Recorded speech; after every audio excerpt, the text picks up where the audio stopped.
I asked, di ba? Sabi ko, ano bang production value nito? Baka namang ambisyoso yung producer nito. Sabi ko, 3 karakter to, baka tipirin ako nito. So, sa awa ng Diyos. Ganda. Ganda. We had, my gosh, 2 cameramen every day. We had a Steadicam operator. Usually a Steadicam operator, ilang days lang, 2-3 days. We had them for like weeks. Every day we had Steadicam. So we had 3 cams every day. So we were able to cover a lot of scenes. We had a lot of coverage and we had a lot of equipment na binigay ng producer namin. So wow. It's a delight. It's a visual delight if you get to watch it. Can you walk I us had to understand all 3 characters personally for me to convey the message the movie or the director wanted to convey to the audience. It was an exercise. It wasn't an easy task. Easier said than done. But that's why yung kabog ko every scene. Kasi gusto mo hindi sila magkapareho, hindi pwedeng pareho yung approach mo. So it's also hard. That's why, it's not really for the award. I mean, I just wanted to get it over with and just pull through and just, say na ituwid ko. Parang na po ako nanalo. Salamat to Jerry. Salamat. Feeling ko nanalo na ako. Hindi, And to think na parehong pari ang papel mo. Yeah. Kaya nakita talaga yung kaibahan ng pagiging ano. Yung ginawa ko yung Gumbursa, I was doing the ride. So I had to do a slick back because mahaba rin yung buhok ko. I was already filming another film.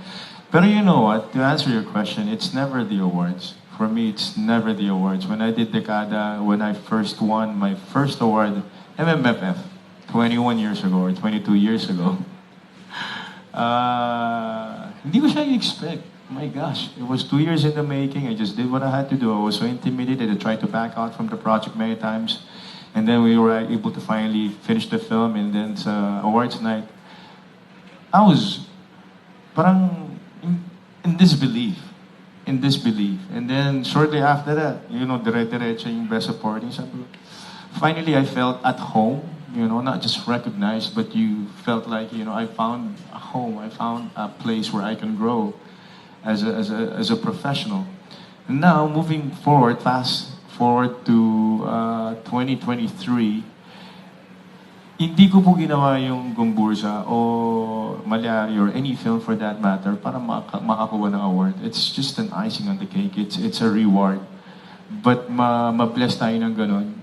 Siyempre, tatanggapin mo yun ng buong buo kasi pinaghirapan mo yun. But you also wanna encourage others also para galingan din, di ba? Pero pasasalamat lang yun sa akin. It's gratitude and it's a nice feeling to be rewarded.